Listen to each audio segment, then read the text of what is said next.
StrayAllDay.com.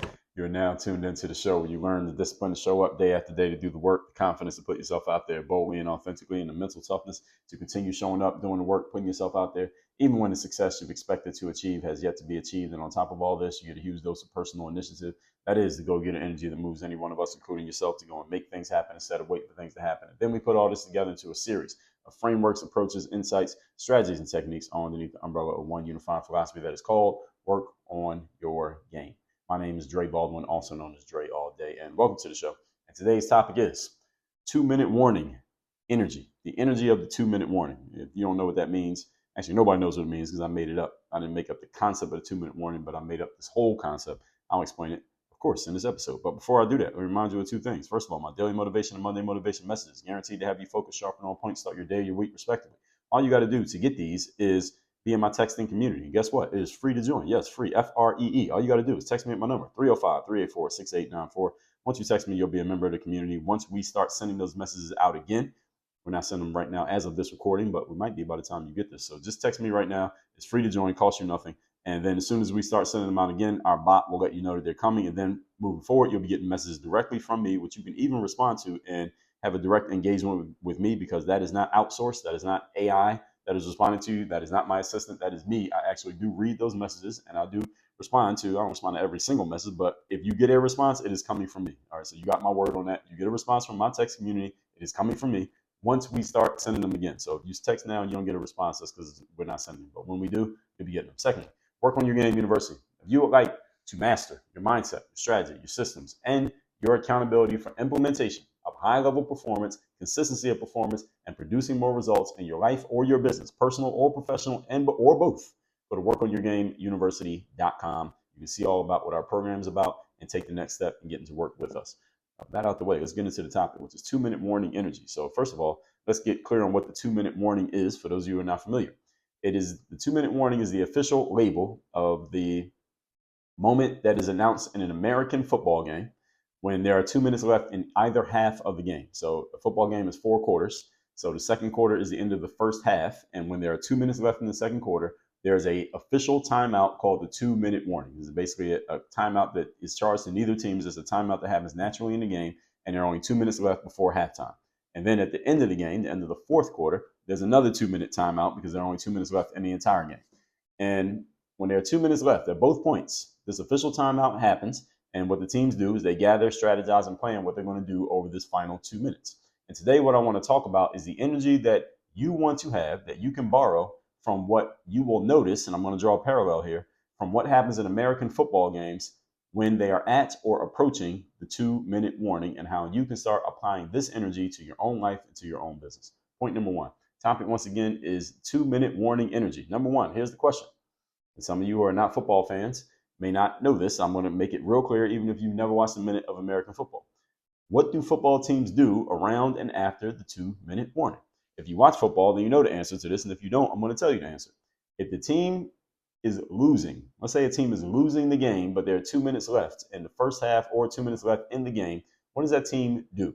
What that team does is that they tend to start playing with more speed, more urgency, more resolve, and they do all this in the final 2 minutes of either the half or the game with more of those energies than they had the entire previous, 28 minutes of the half or the 58 minutes of the full game if we're talking about the fourth quarter. So let's just talk about the fourth quarter 2-minute warning.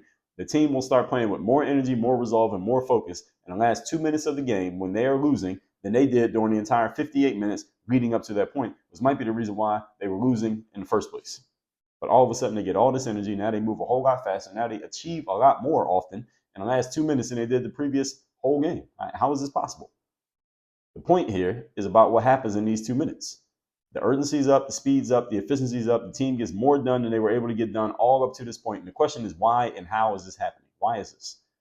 How can someone, okay, so I want you to draw the parallel here between what the football team does and what you do. How can a person get more done when they're on deadline with 2 minutes left than they did the entire month or year or the entire quarter leading up to that point when they had way more time, much more time to get as much done as they could, but they didn't get much done. But all of a sudden they get so much done when there's only 2 days left before the deadline. How is this possible? Answer is human nature. Michael Jackson has a song. He says, tell me that it's human nature. The first he says, why? All right, why? Why? And the answer is, it's human nature. All right, so the answer why is it's human nature. Human beings tend to step up our discipline, our effectiveness, and our urgency when deadlines are forced upon us, which we have talked about in many episodes of this masterclass. So if you're operating with the energy of the 2-minute warning, you have more urgency and probably you're more effective and more productive in less time than you were in a much larger allocation of time when there was no pressure pushing against you. In other words, we get more stuff done in a little bit of time with pressure than we get done in a lot of time with no pressure. Simple as that. This is human nature. It is not it does not only apply to a certain group of people. It does not only apply to a certain age group, doesn't apply to a certain gender or demographic or in a certain industry or for a certain aspect of life. This applies to everyone, everywhere. It is simple human nature. So as long as you are human, it applies to you. Point number 2. Today's topic, once again, is 2-minute warning energy. Number 2. Here's another great follow-up question. If you thought about and digested what I told you in point number 1, you should be asking the following question, and I'm going to ask it and answer it. What's stopping any of us, including you, from having the same energy all the time? That's a really good question, which you should be asking. If you accept what I said in point number 1, you should be asking the question I'm asking in point number 2. What's stopping you from being like this all day, every day? Well, I'm glad you asked. I'm going to answer. First of all, the reason is simple human nature is that our nature, this is the normal way that you are, the way you are wired as a human being. And again, this applies to everybody. There are no exceptions. It is our normal nature to be complacent, slow, and non-urgent. That is everybody's nature, is to be complacent, slow, and not urgent. When nothing is forced upon you to do anything or get anything done, and there are no deadlines and there's no pressure, what do most of us do? We become complacent, we move slowly, and we have no urgency. Why? Because what's the reason? We don't have a reason to. When we don't have a reason, we tend to slow down and do as close to nothing as we can get away with. This is how humans are. This is our normal human nature. Now, some of you maybe looking at yourself or certain aspects of yourself in your life, or looking at someone you know and say, well, what about this person, or what about me in this aspect of my life? And you're saying, well, I'm not like that. I don't just do nothing even if I have to do nothing. I can even use myself as an example. If I have nothing to do in a day, let's say everything work-wise is taken care of, and I just have a whole day to myself with nothing on the calendar, do I just spend the whole day being complacent, non-urgent, and doing nothing? The answer is no, I don't, because I know one thing I guarantee you I'm going to do that day is I'm going to work out. I don't care if I'm on vacation and I didn't even bring my computer and I had banned myself from checking email or doing anything work related. I will get a workout in that day and I will have a sense of urgency and discipline about getting that done, even though there's nothing forcing me to do it. So in that aspect of my life, I have developed a habit.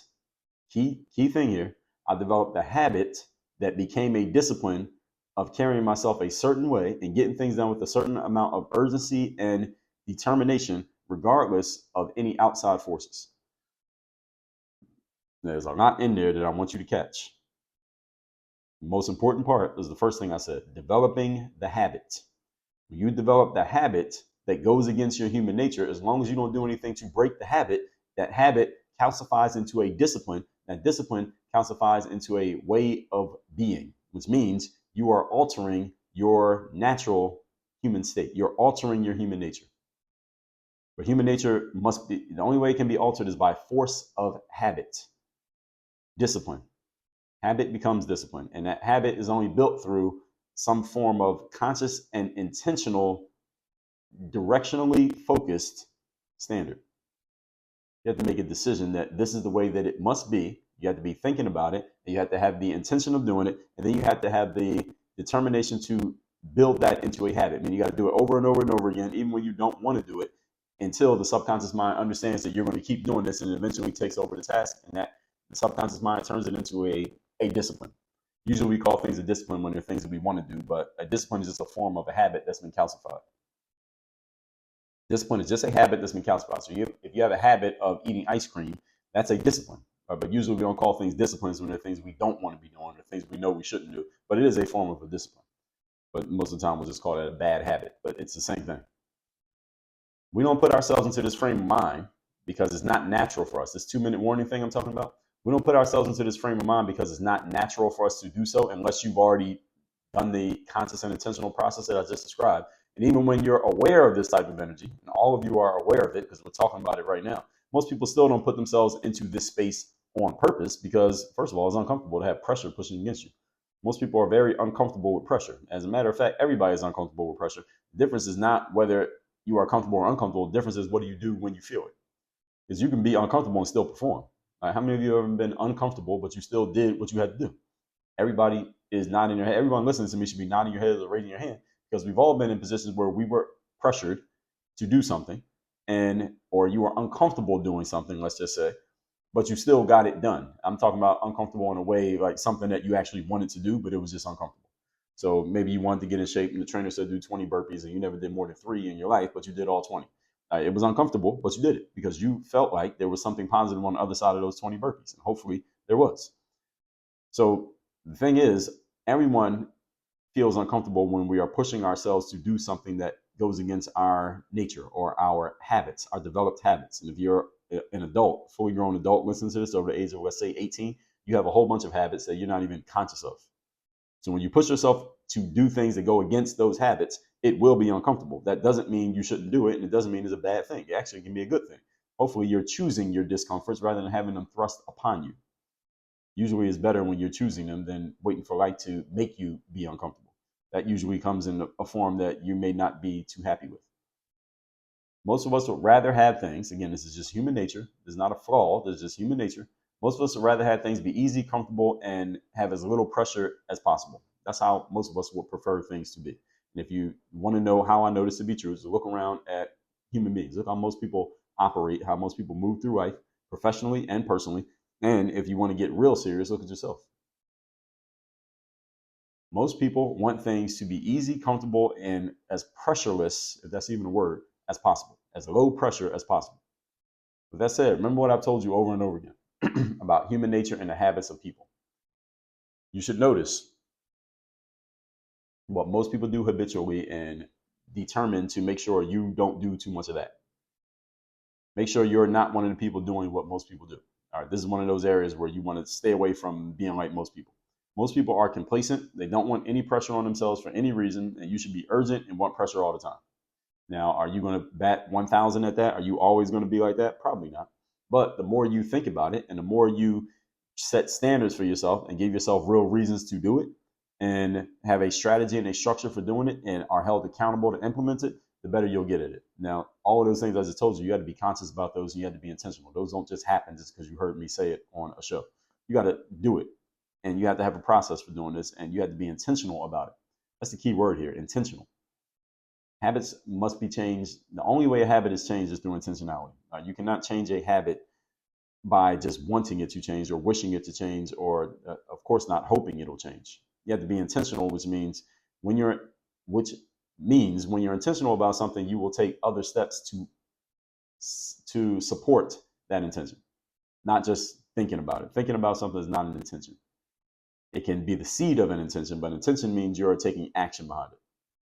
And this is where most people stumble. So notice what most people do habitually. Make sure you're not one of the people doing those because most people are complacent and they want to remain complacent, meaning not having any pressure on them. And they don't want anything to be pressuring them for any reason, including themselves. And the people who are most successful in life are the people who are willing and able to put pressure on themselves. In other words, making themselves do stuff even when they don't feel like doing it. Which sounds a lot like discipline, doesn't it? Are you noticing the parallels here? Are you noticing these little hints that I'm dropping to you? You want to be urgent and feeling pressured all the time. And when I say feeling pressured, what I mean is you feel compelled, if you like to use that word, if it feels better to you, you want to feel compelled to get certain things done within certain time frames. If you could just hold yourself to that standard alone, I guarantee your productivity will go up and you would separate yourself from 98% of human beings. If you could just do that. Even if you just started thinking about it on a regular basis, you get a lot more done. You want to be urgent with pressure on you. And again, you're creating the pressure. This is abnormal. It is not neutral. And if you don't create the pressure, go get with something or someone that will put the pressure on you. But it has to be something or someone from whom you respect the pressure enough that you'll actually follow through. And again, this is why all high level performers have people outside of themselves that help them stay on point. They don't do it all on their own. High level performers are not just more talented and they're harder working than everybody else. Now, they may be talented and they may work hard, but that's not the thing that makes them high level performers. The thing that makes them a high level performer is that they don't allow themselves to get complacent, and they have a pressure on themselves, and they have urgency on themselves, meaning there's a time frame on every single thing that they do. They don't just do stuff and it's done when it's done. That's the way most people operate. High level people don't do what most people do. This is abnormal. What I'm describing and prescribing to you, ladies and gentlemen, this is not normal. All right, this is not natural, meaning this will never naturally happen to you. This will not just by itself happen. There's no spontaneous combustion for this to happen. This is abnormal. It is not natural, which means you must be conscious and intentional about installing this if it is to be installed. This is one of the reasons why the law of association is what it is. You become the average of the people you spend the most time with. You were hanging around a bunch of people who were like this, urgent, and they have pressure on themselves all the time to get things done. You would start to feel that way, or you would get kicked out of the group, one or the other. If you keep hanging around them, eventually you're going to start behaving the way they behave by the process of osmosis. Their thought patterns, just their energies, the way they show up every day, is going to start rubbing off on you, even if they don't say anything to you. Just their energy is going to rub off on you.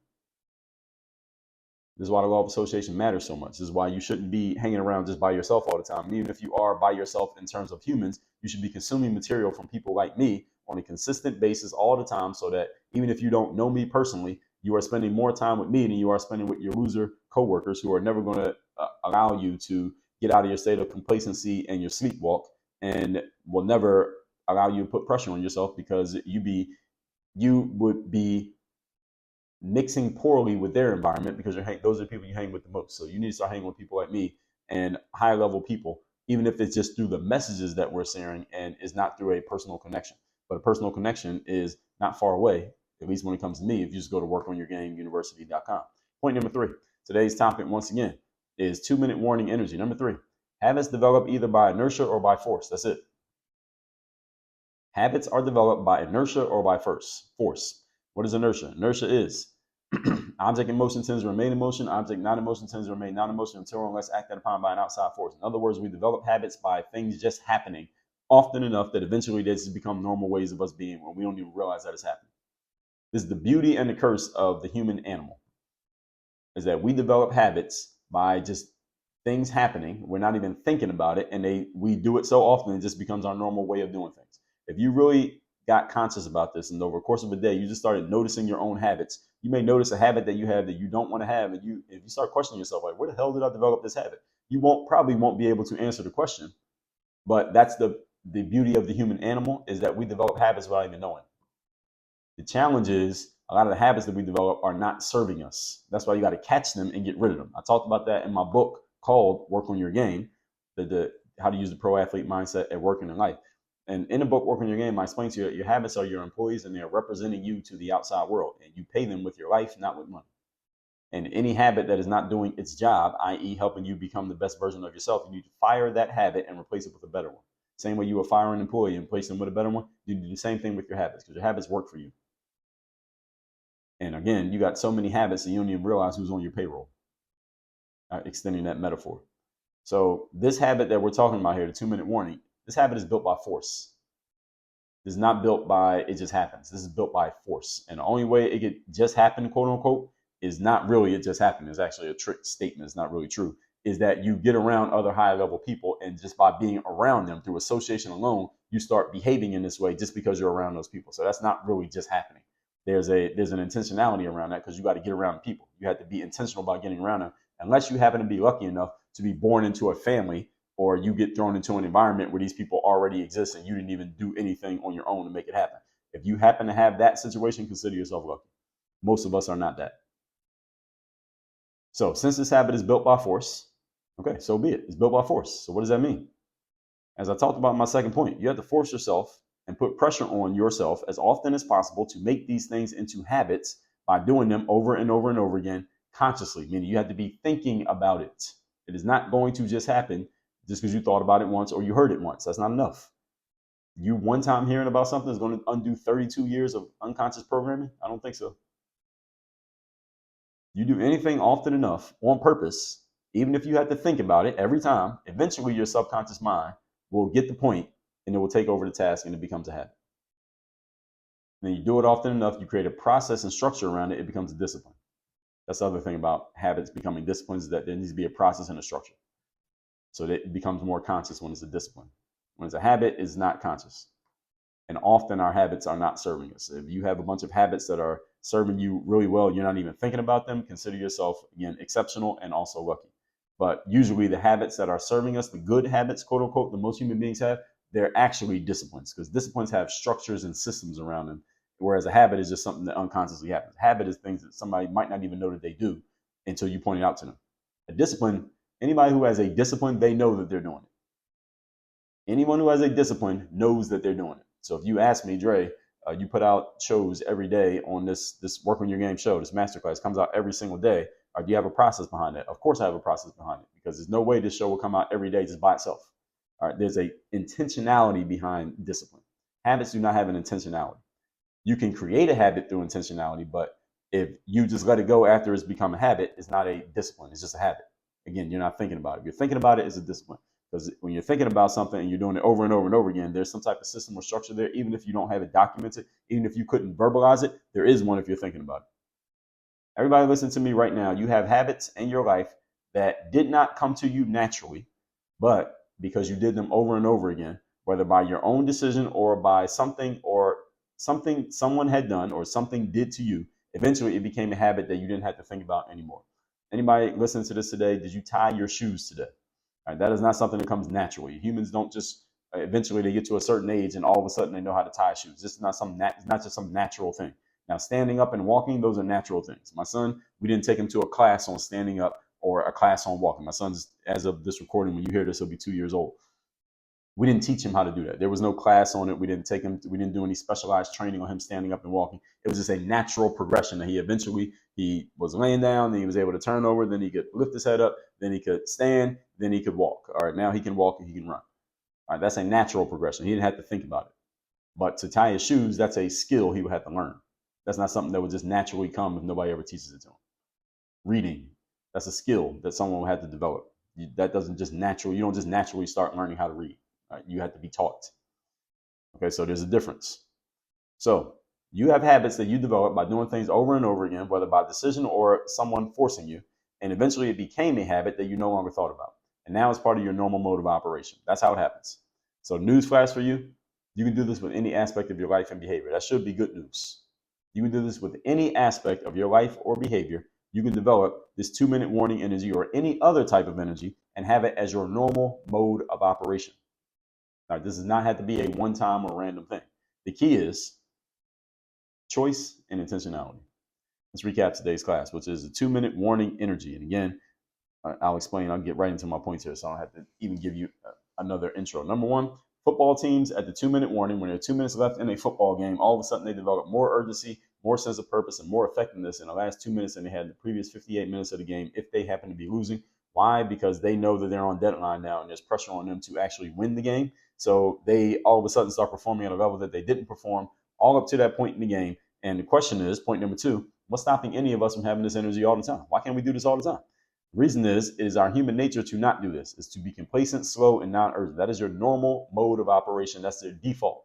If you want to be different than the default average individual out there, you have to be conscious and intentional about changing this energy and replacing it with a different energy, i.e. being normal and wanting pressure on you all the time, and pressure that you have consciously allowed or consciously created and consciously maintained or consciously allowed to be put on you all the time. Every high-level performer lives this way. Look around or go talk to one of them if you know them, and they will tell you. Point number three, habits develop either by inertia or by force. All right. And when it comes to this type of habit, which really becomes a discipline, it is built by force. And a discipline, difference between a discipline and a habit is discipline requires intentionality. You're thinking about it. There's a system and a structure behind it. Whereas a habit is just something that happens on its own. Not that habits are a bad thing, but I would rather make it a discipline because you're thinking about it. Again, when you ask someone about a habit that they are doing on purpose, that's known as a discipline.